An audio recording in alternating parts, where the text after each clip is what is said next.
Well, hello folks. Sorry it's been a long time since I made the last video. I've been kind of down for a little bit. I had to have some surgery done, so it happens when you get older, especially when you have illnesses and stuff. But today we're going to review this multimeter. I purchased this multimeter from a big box hardware store known as Home Depot. I had a gift card and I had to go in and purchase something. I had a little bit left on it, so I walked over and saw this. I didn't have an analog meter, so I figured why not. I think it was $12 yet, so this is not of anything I would expect of quality. Not even sure if it's a real true analog multimeter, but we'll crack it open and take a look at it. This one is sold under the brand of, sorry about any glare we have here, it's a Commercial Electric. Says it's an analog meter, measures AC voltage and DC voltage, tests DC current and resistance, and also a battery test, 1.5 volt 9 volt batteries. This is the model number here. I'm pretty sure that this model number is probably sold under other brands, and it claims it'll do 300 volts AC, 300 volts DC. It is a class 2 multimeter.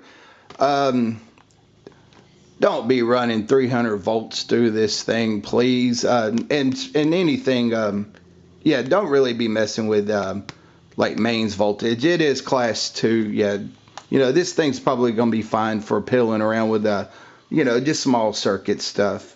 I'm sure it'll work fine for all that stuff. But let's bust this guy open and see what we have in for the contents.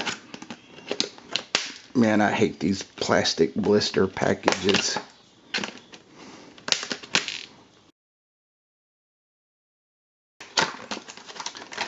Well, we have our cheap, cannot pronounce the name, AA battery.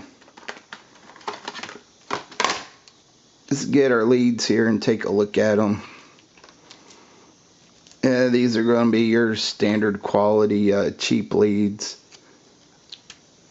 I do like the caps here. They kind of protrude out the end, so that's pretty neat. I like that.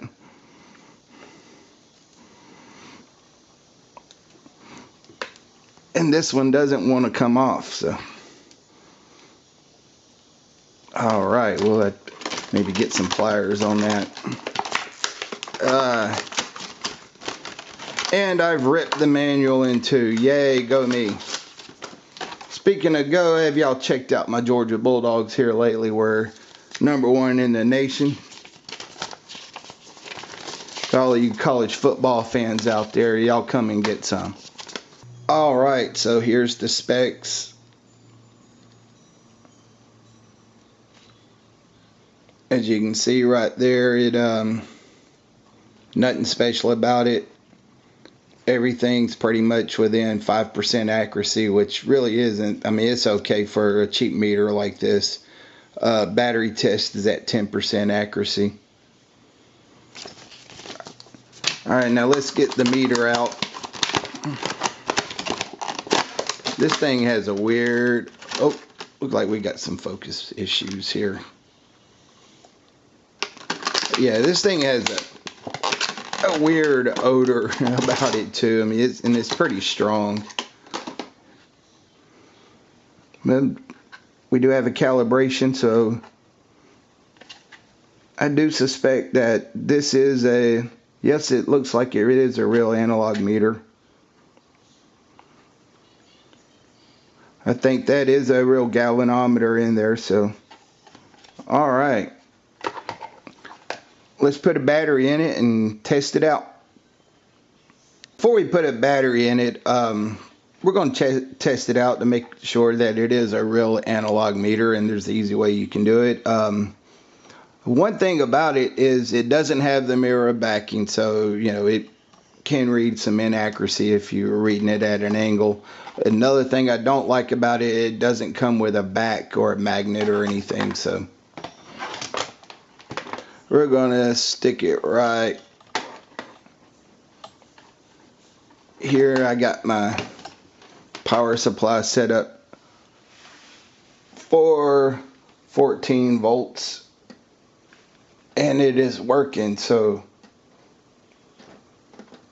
woohoo. Alright, now let's put a battery in it and run it through its test. Took the back off to put the battery in, and check out this nonsense right here. Look at this. I mean, this is straight. I mean, look at that.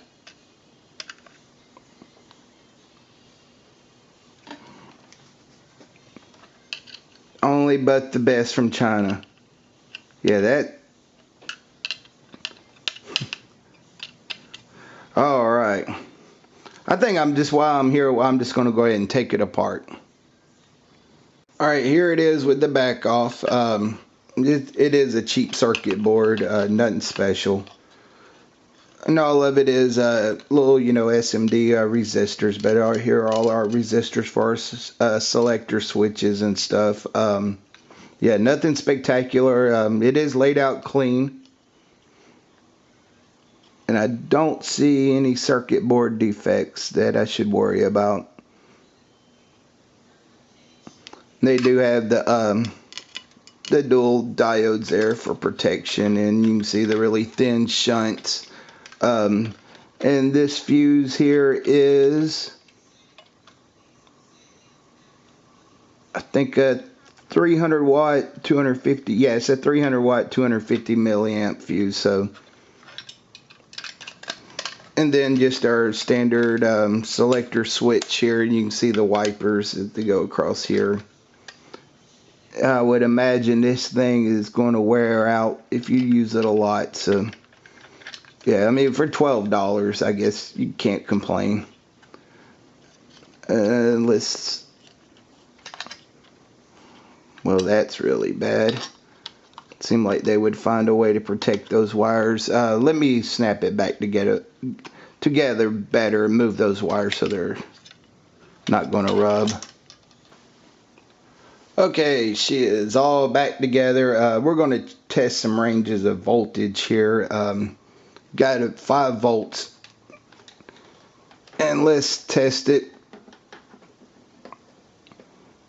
And it looks like it's right at 5 volts. Let's increase our voltage.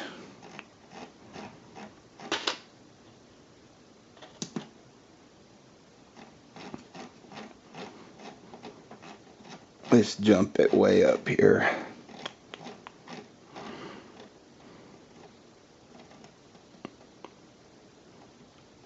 Let's do about 20 volts.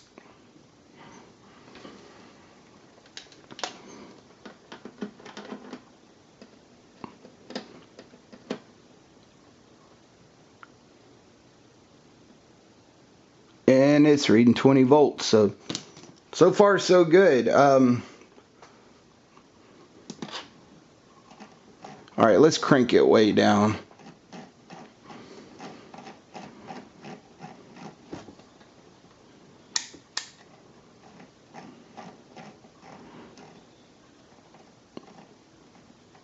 Let's give it about 1 volt here and see what it does.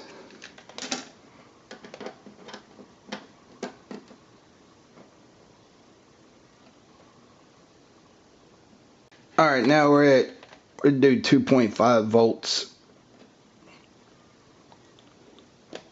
And it looks pretty good there too, so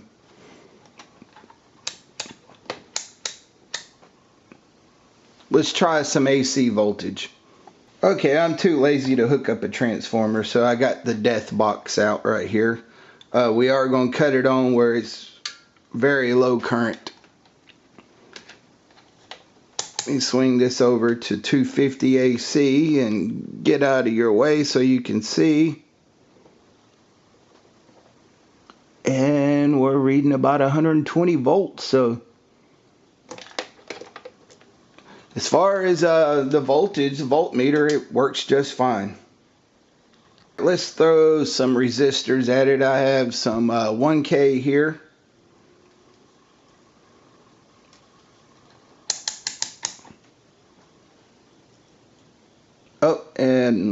1K. Okay, we're out of range. Let me put it to the times 10. Let's see, 1K times 100. That is correct. Let's see, we have some 200 ohms here.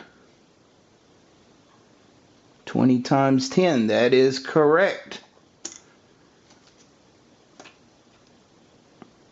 47.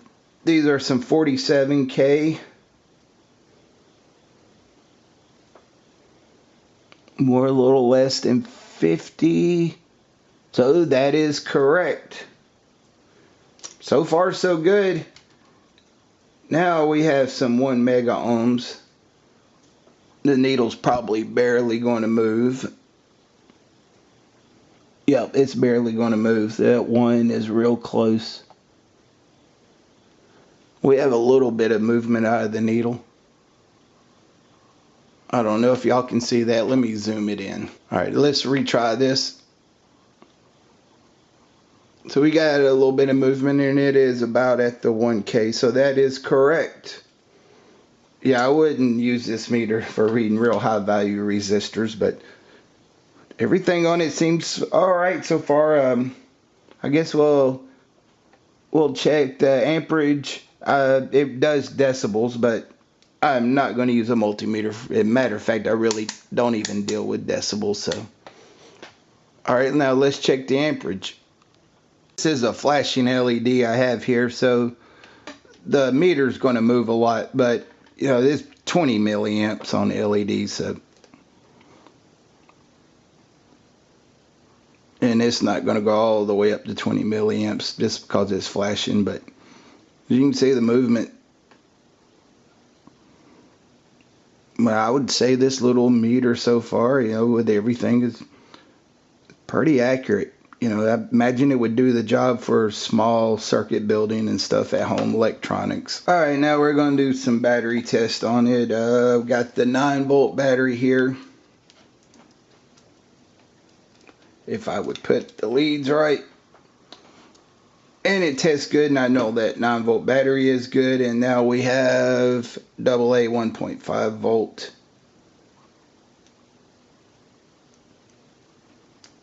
If I could get my nimble fingers on it. And this battery is testing dead, which it is. So, all right, well, there you have it. It is a $12 meter, so yeah, I guess overall build quality I would say is junk, especially when you got the shunt bent over like that. But other than that, it does read pretty accurately. I guess it is a $12 meter, so you got, you know, you get what you pay for in these things.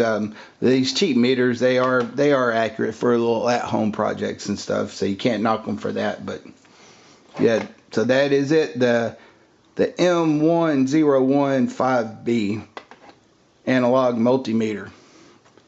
All right, if y'all like this video, give me the thumbs up, comment down below, and subscribe. Y'all have a good day.